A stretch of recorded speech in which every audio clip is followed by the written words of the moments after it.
खबर पंजाब से जिसने विवाद पैदा कर दिया है। पंजाब के जेल मंत्री हरजोत सिंह बैंस ने बड़ा खुलासा किया। जेल मंत्री ने गैंगस्टर मुख्तार अंसारी को लेकर क्या खुलासा किया, सुनिए। हरजोत जी, ये बताइए कि आखिर सदन में आपने कहा कि मुख्तार अंसारी को किस तरह पिछली जो कांग्रेस सरकार थी उसमें वीआईपी ट्रीटमेंट दिया जिसमें करोड़ों का खर्च हुआ। क्या पूरा वाकया और क्या क्या चीज़ें आपको मिली हैं? मेरे पास एक फ़ाइल है। सबसे पहले उस फाइल में लिखा था कि एक दुष्यंत दावे सीनियर एडवोकेट हैं कि उनका कोई बिल पेंडिंग पड़ा है और पंजाब सरकार बोलती है कि उनको 4,40,000 देना और उनकी तरफ से वो 45 और 55 लाख के बीच बिल आया हुआ है। तो मैंने कहा ये पता तो करूँ ये कौन सा केस है जिसमें हमारे जेल डिपार्टमेंट ने एक इतने, क्योंकि दुष्यंत दवे एक बहुत सीनियर एडवोकेट है, मैं उनको फॉलो करता हूँ कि उनके जैसे सीनियर एडवोकेट को हमें पंजाब सरकार को हायर करना पड़ा, एंगेज करना पड़ा।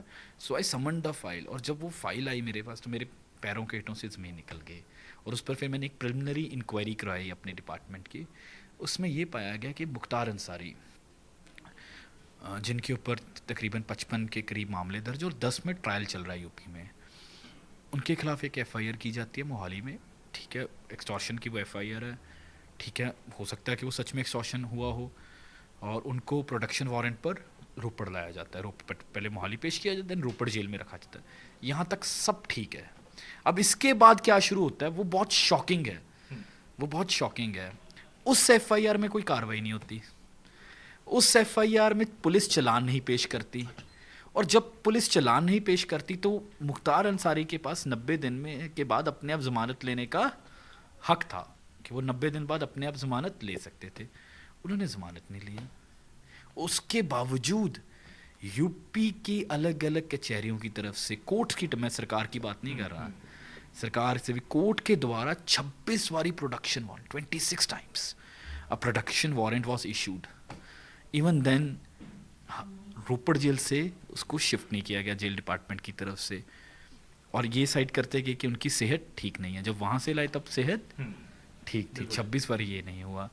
और उसके अलावा then finally UP government filed a writ in the Supreme Court of India. काफ़ी उन्होंने अप्रोच किया, प्रोडक्शन वारंट भेजे, जब सब कुछ भी नहीं चला तब खैर और सुप्रीम कोर्ट ने इसके काफ़ी सख्ती लेकर हुए उनको बोला कि we have to shift him in 15 days.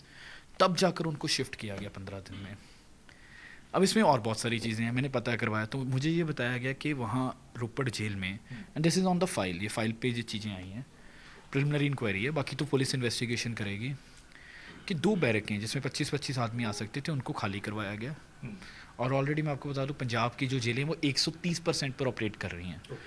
यानी जितनी हमारी कैपेसिटी के हिसाब से हम 130%, और रोपड़ भी अपनी कैपेसिटी से ऊपर ही ऑपरेट करती है, वो 130% के ऊपर ही ऑपरेट करती है। और पंजाब की सारी जेलों में हमारे पास तकरीबन 23,000 की कैपेसिटी और 26,000 के करीब हमारे पास कैदी और इनमेट्स हैं। सो जहाँ हमारे पास already we are operating at more than the capacity, वहाँ 2 बैरकें खाली करवाई गई और उनको टोटली वो अंसारी के लिए छोड़ दी गई, जहाँ पर वो जिससे चाहे वो मिलते थे, और अगर कोई ऑफिशियल मिलना चाहे तो वो अलाउड नहीं था, सबके लिए ओपन एंट्री थी। यही नहीं, उनका सारा परिवार रोपड़ में रहता था, उनको जेल में फ्री एक्सेस था, उनकी वाइफ सुबह आती थी, देर रात तक वहाँ रुकती तो निकल जाती थी। इसके ऊपर मुझसे पूछा गया कि सबूत क्या है। पहली बात तो मैं बता दूं, कोई क्राइम की जब आप समझ लीजिए, सारा मसला समझ लीजिए, ये सब कुछ उनको यहाँ लाने के लिए किया गया। एक फेक एफआईआर की गई, उस एफआईआर पर यहीं से साबित हो जाता है कि दाल में बहुत कुछ काला है। और ये यूपी पुलिस की ही इंटेलिजेंस एक रिपोर्ट है, एक न्यूज़पेपर ने साइट किया है इसमें, और there is an IB report also. तो इनके परिवार के ऊपर भी मुकदमे थे, इनकी बीवी के ऊपर भी मुकदमे थे। हाँ, यूपी पुलिस उनकी वाइफ को भी ढूंढ रही थी। तो उनको पाया गया कि वो भी रोपड़ में शेल्टर्ड की गई थी। अच्छा, वो भी रोपड़ में शेल्टर्ड की गई थी। इनके ब्रदर इन लॉ, इनके बच्चे, ये सब लोग रोपड़ से ही ऑपरेट कर रहे थे, और रोपड़ जेल एक तरह मुख्तार अंसारी का हेडक्वार्टर बन गया था। मुख्तार अंसारी की अगर केस की बात करें तो ये सुनिश्चित कर रहे हैं आप लोग कि जो भी इसमें लोग होंगे, चाहे बड़े हों चाहे छोटे हों, उनको सलाखों के पीछे पहुंचाएंगे और इस पूरे मामले को बाहर लाएंगे। डेफिनेटली जी, बहुत सीरियस मसला, इस पर कार्रवाई करेंगे। तो ये थे जेल मंत्री जिन्होंने कहा कि इस पूरे मामले पर इन्वेस्टिगेशन होगा और जो भी इसका जिम्मेदार होगा उसको सलाखों के पीछे पहुंचाएंगे। चंडीगढ़ से कैमरा पर्सन इंद्रजीत के साथ अमित पांडे, न्यूज़ 24। नमस्कार, मैं हूं मानक गुप्ता।